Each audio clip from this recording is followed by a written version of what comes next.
We'll start with the evening bell chant in English.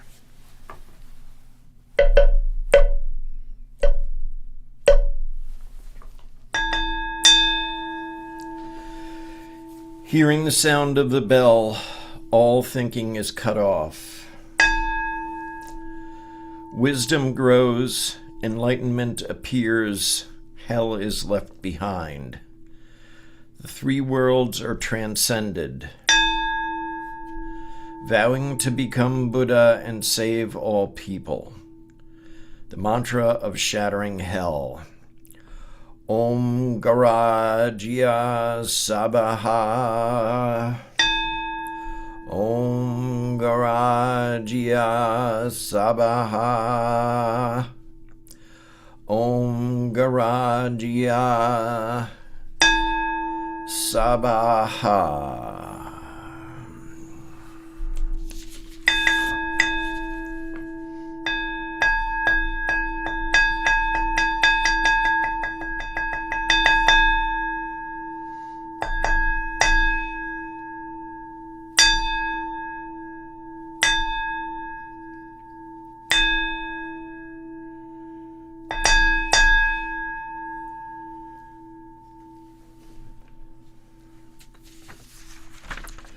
We'll take refuge.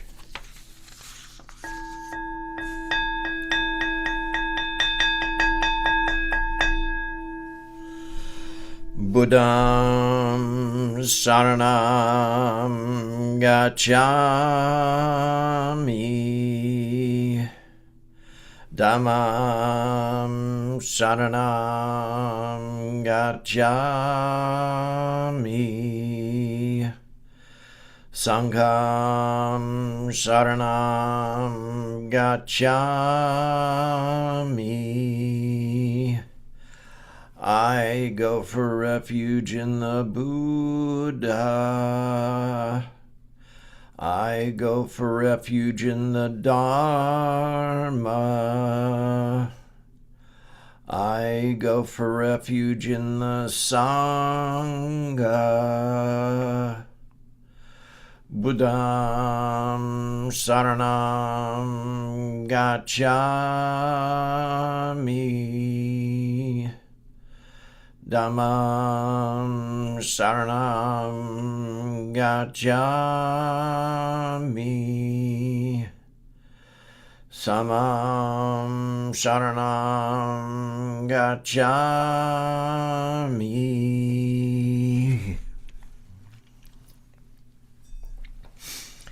Okay, so we are off for our first period of seated meditation.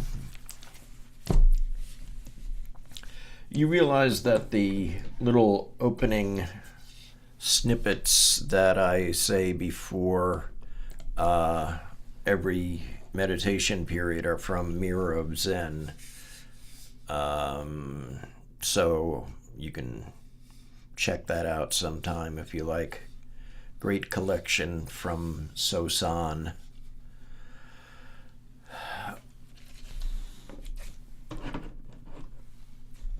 We can sometimes say bodhisattvas save all sentient beings by leading them into nirvana. And yet, in reality, there are no sentient beings who attain any kind of nirvana.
Chant the Gatha on opening the sutras. This Dharma, incomparably profound and minutely subtle, is rarely encountered, even in hundreds of thousands of millions of ages. Now we see it, hear it, hold and maintain it. May we completely realize the true mind of all Buddhas.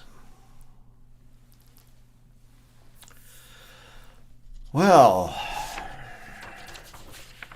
happy St. Patrick's Day Eve, or as some of us refer to it, amateur night. It's one of the nights that I would never go out because I didn't trust that nobody else was getting behind the wheel of the car not inebriated. I knew I wasn't, but... So anyway,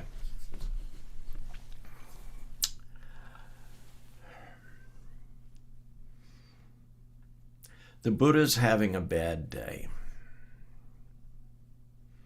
He woke up with a headache.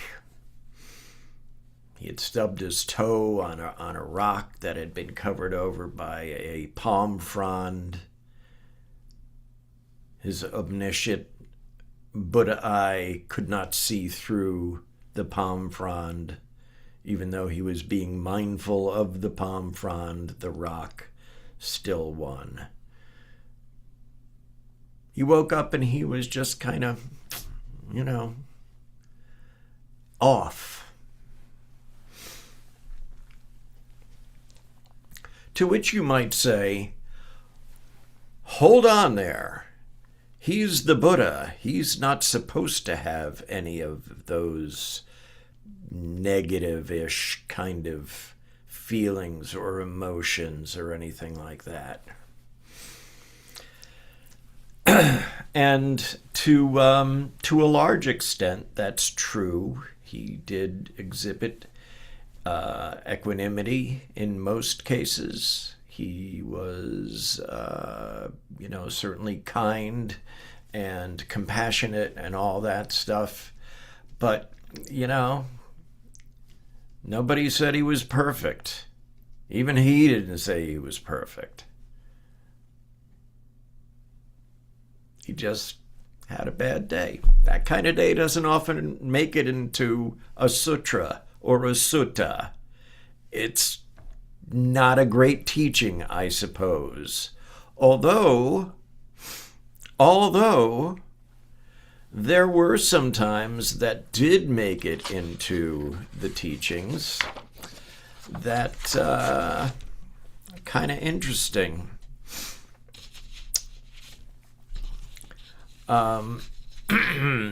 So there, for example, is one sutta, and this is a quote from it. And to whom, worthless man, do you understand me to have taught the Dharma like that? Haven't I, in many ways, said of dependently co-arisen consciousness?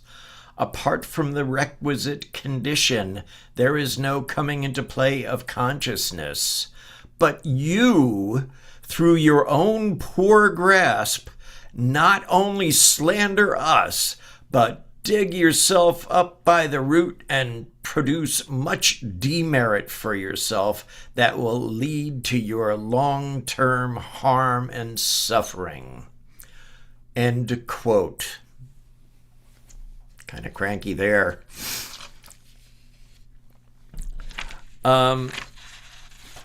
There's another one here. I'll let Minwee actually say the names of these suttas. He knows them and he knows how to pronounce all 18 consecutive syllables to them. I, on the other hand, am not qualified to do so. So here is one.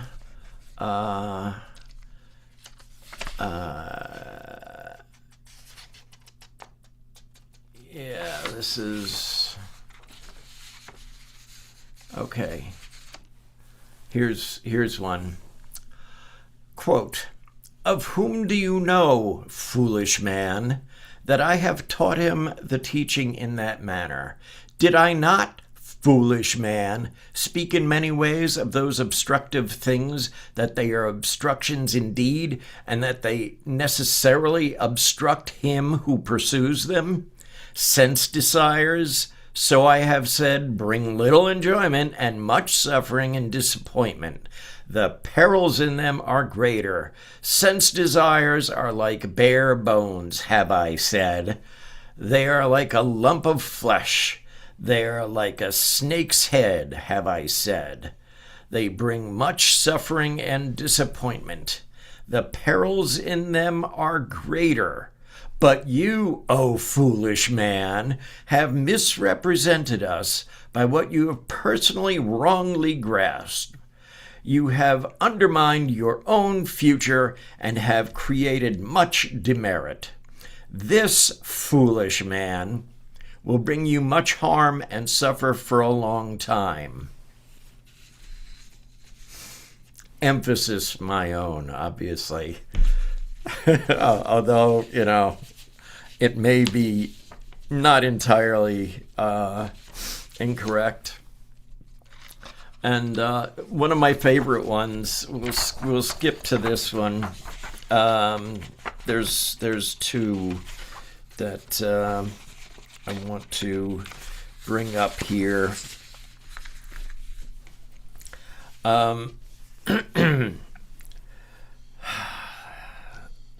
This is like my second favorite one, okay? From the Katuma Sutta. Preached at the Amalakivana in Katuma, some new members of the order dwelling near the Buddha made so much noise that they were summoned and asked to leave at once. But the Sakyans of Katuma and Brahma Sahamapati interceded on their behalf, and they were allowed to return.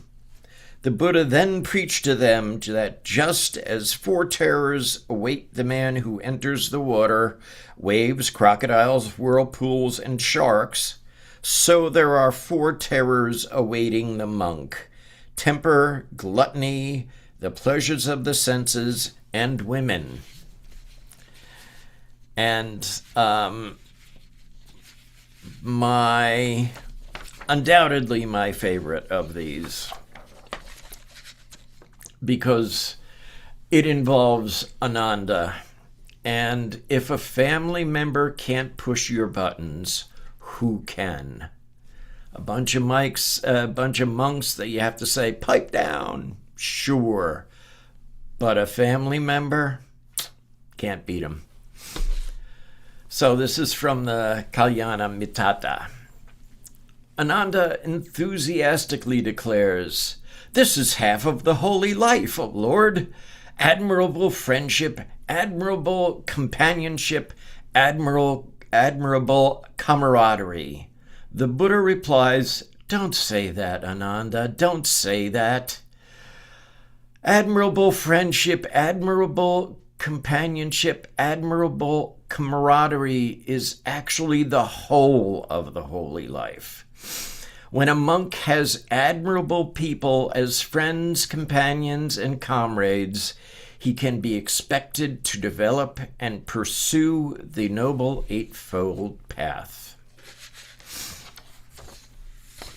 There was something in the Shurangama, I was positive, although I couldn't find it, where the Buddha gave Ananda kind of a dressing down.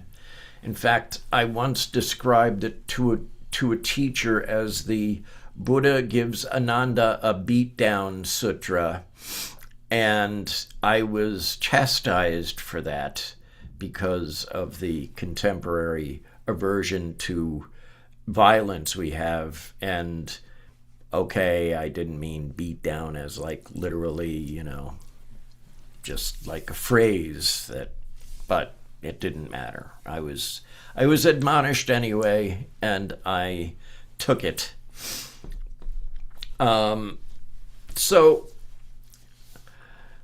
I don't think we could say the Buddha,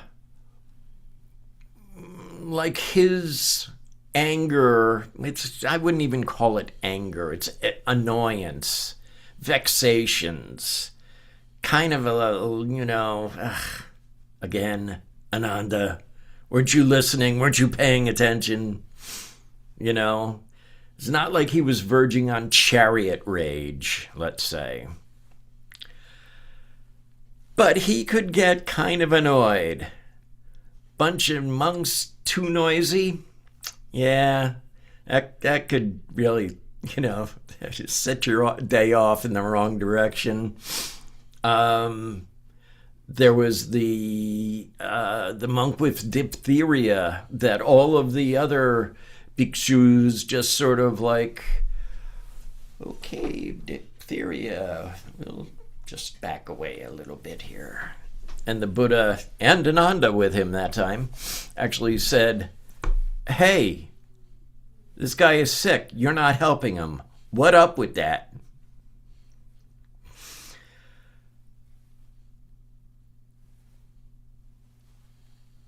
In a Zen context,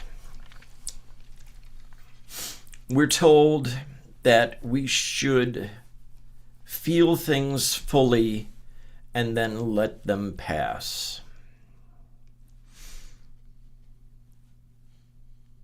Even if it's vexation, even if it's happiness. Feel it fully, and then let it go. As I like to say, do not hold on to it past its expiration date. The Buddha, while mildly vexed or annoyed by these many things, didn't let it ruin his whole day. He let go of them. The feelings passed, they passed. On to the next thing. Goodbye, vexation. Hello, mild amusement.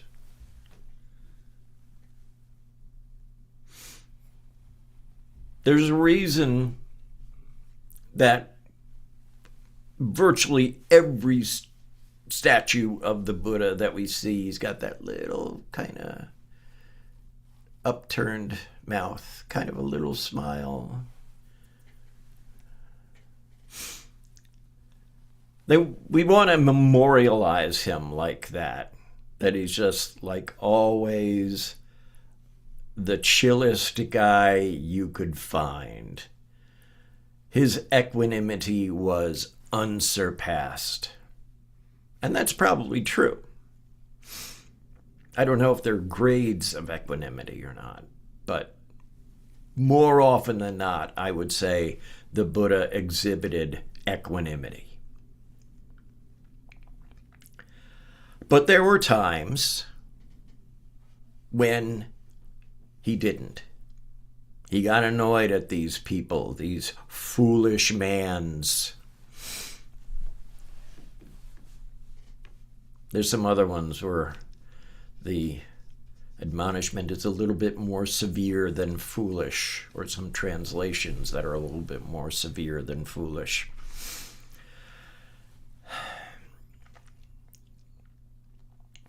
What he did, as opposed to what we normally do, like I said, you feel them, you feel the vexation, okay, hey, you're too noisy, pipe down, you're missing the teachings. All of his admonishments were done with some degree of compassion or at least skillful means.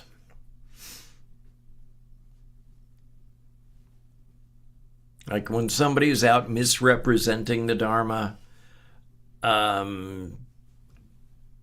he could, get rather ticked off about it. and, do whatever he needed to do using skillful means to try and correct the situation. The difference is, though, that once the correction was made, or the admonishment, it was done. He let it go. Moved on to the next moment. For us, we can very easily slip into shooting ourselves with the second arrow, as Robert is so fond of using, where there'll be something that hits us and it's like, oh no, that hurts. And then we'll shoot ourselves with a second arrow saying, yeah, but I am not supposed to be hurt by that. Like somebody cut you off in traffic. You got ticked off at them. You can either get ticked off at them and let it pass, or you can get ticked off at them and then say to yourself, bad Buddhist, bad. I'm not supposed to feel like this. I'm supposed to always have that little quarter grin and, perfectly chill sort of demeanor. And it's like attachment to an ideal or a perfection or anything else that is virtually impossible to live up to is a hindrance. It takes you away from the great way.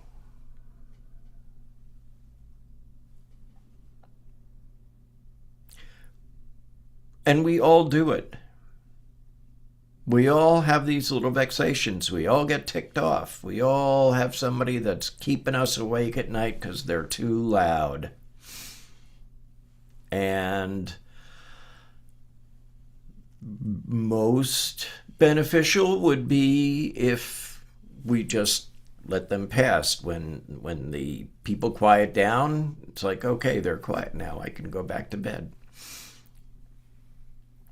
When the car is gone, actually used his blinker later. That's a Massachusetts in-joke, by the way. It's past, literally and figuratively.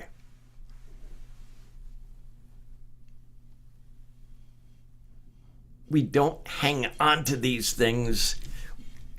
And when we let go of them, we don't leave claw marks. Because we really want to hang on to them. I really want to make him pay for that thing he did that made me angry. And meanwhile, this person that quote unquote made you angry is nowhere to be seen and has probably forgotten all about everything. And, you were there shaking your fist and shooting yourself with that second, maybe third arrow, creating more suffering for yourself. And it all exists right between these two things.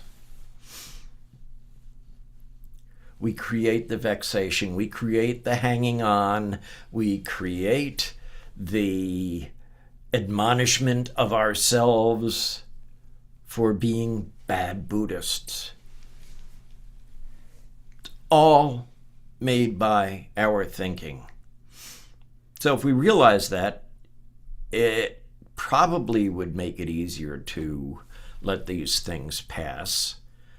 And maybe eventually that does help. It may not help in that particular moment, but we know these things pass. We know they're impermanent. We know everything is changing, changing, changing, changing, like our emotions, like our situations.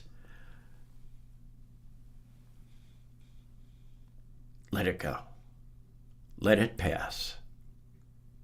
Allow yourself to have a bad day or a bad moment when you wake up with a headache, or if you stubbed your toe on, the bed frame or whatever. Just feel it fully, let it go, and then while you're at it, see who out there might be having a really bad day.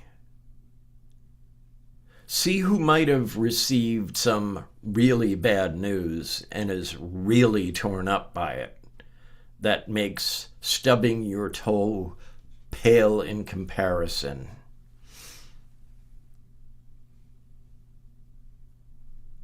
Maybe they need your compassion more than you need your own anger.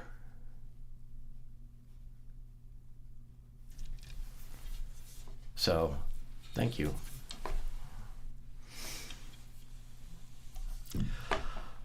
Okay. Now that I'll have all these people telling me that I'm a heretic, and that's okay. I think we're a relatively irreverent order, so I'm just part of the lineage, I guess. So let us come back for another 15 minutes of seated meditation. It is entirely possible to attain a sudden enlightenment, whereas in actuality, mind habits cannot be eliminated just as instantly.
Let us chant the Heart Sutra.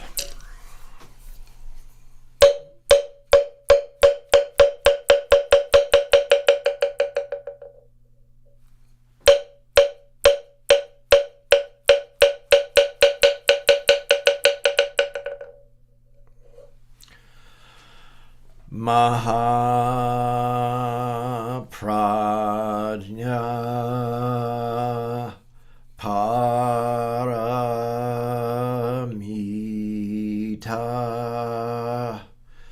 Hridaya Sutra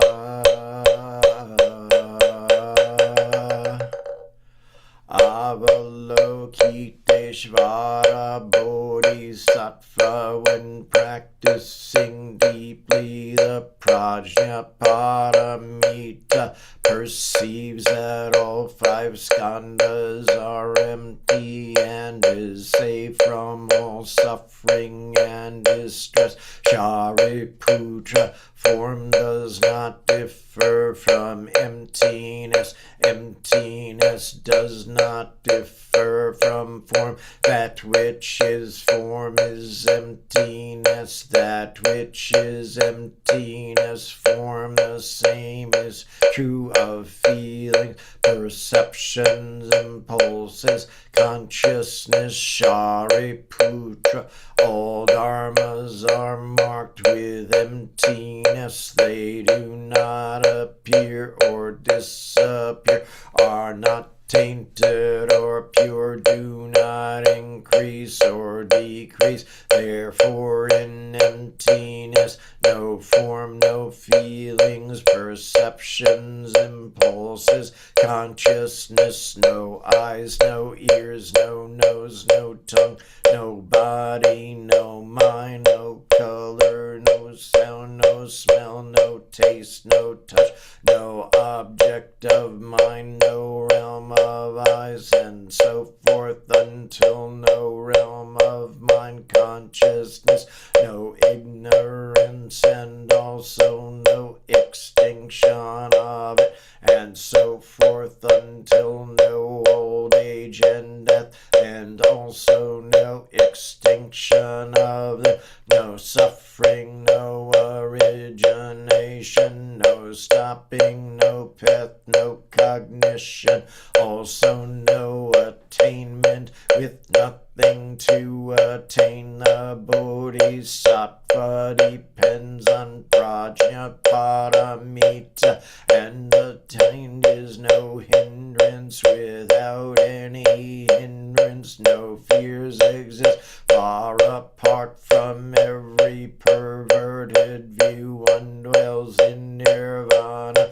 In the three worlds, all Buddhas depend on Prajna Paramita and attain Ustara Samyak Sambodhi. Therefore know that Prajna Paramita is the great transcendent mantra, is the great bright mantra, is the utmost mantra, is the supreme mantra, which is able to relieve all suffering and is true, not false. So proclaim the Prajna Paramita mantra. Proclaim the mantra which says Gate Gate Paragate Parasamgate Bodhisvaha. Gate Gate Paragate Parasamgate Bodhisvaha. Gate Gate Paragate Parasamgate Bodhisvaha.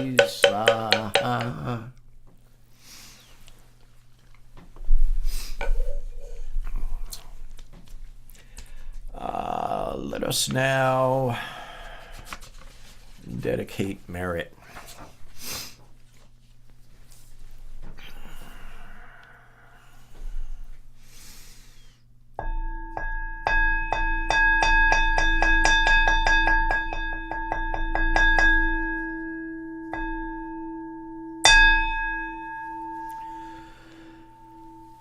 All sentient beings are one seamless body and pass quickly from birth to death.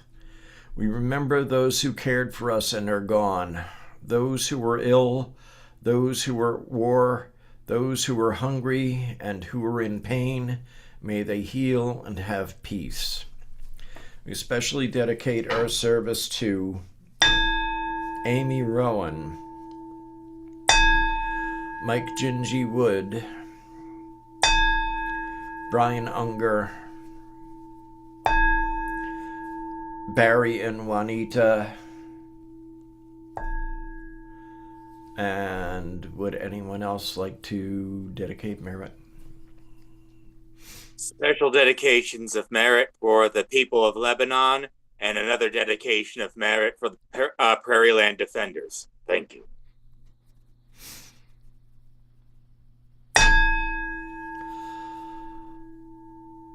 All beings in the 10 directions, subject to the greed, hatred, and delusion of themselves and others.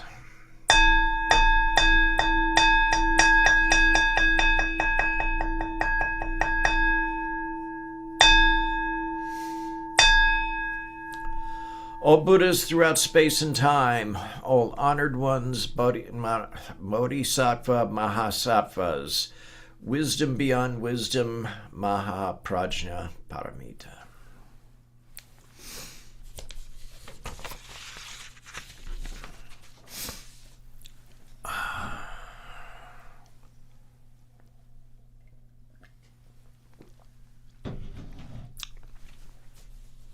Let's do Venerable Wanji's loving kindness meditation.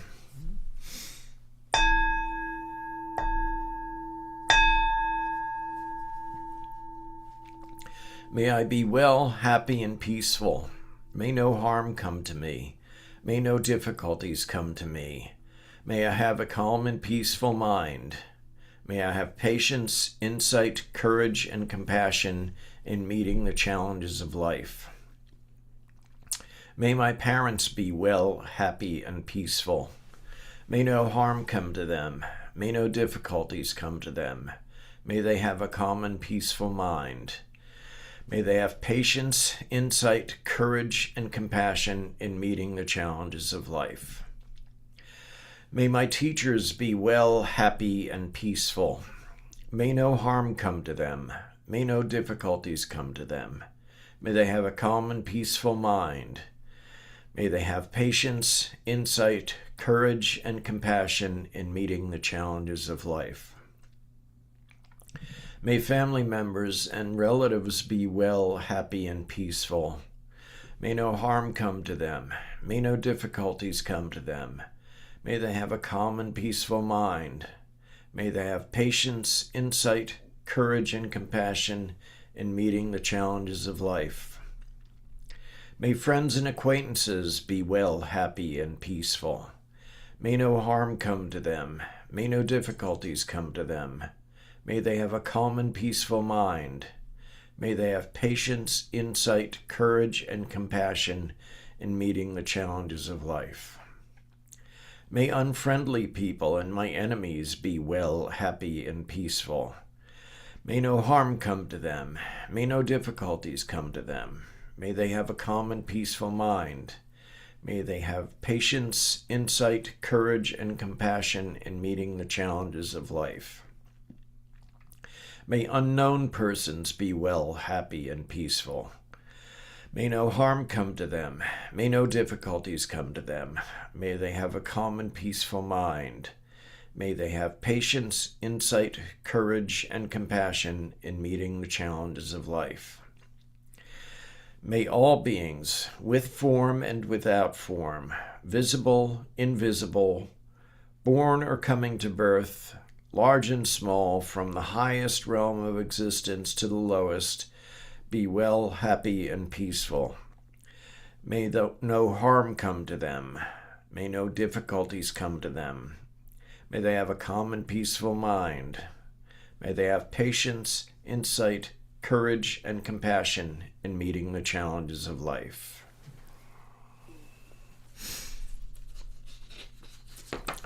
We'll recite our faith and practice vow.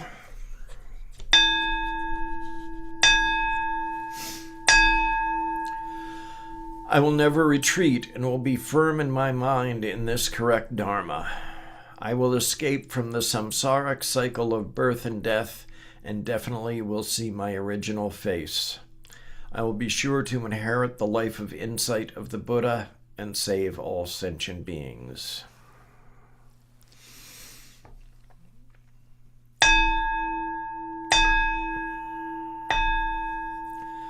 The spiritual source shines clearly in the light.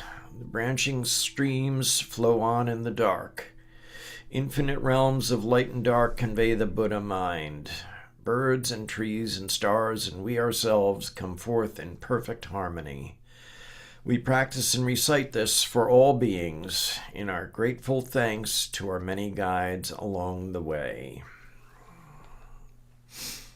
And the four great Bodhisattva vows.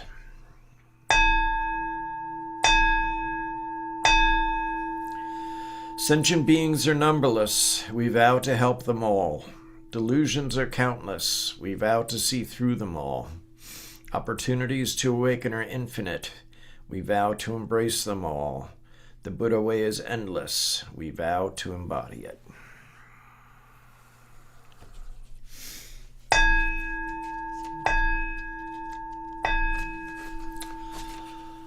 Life and death are of supreme importance. Time passes swiftly by and opportunities to awaken are easily lost. Strive to realize your true nature. Do not squander your time by night,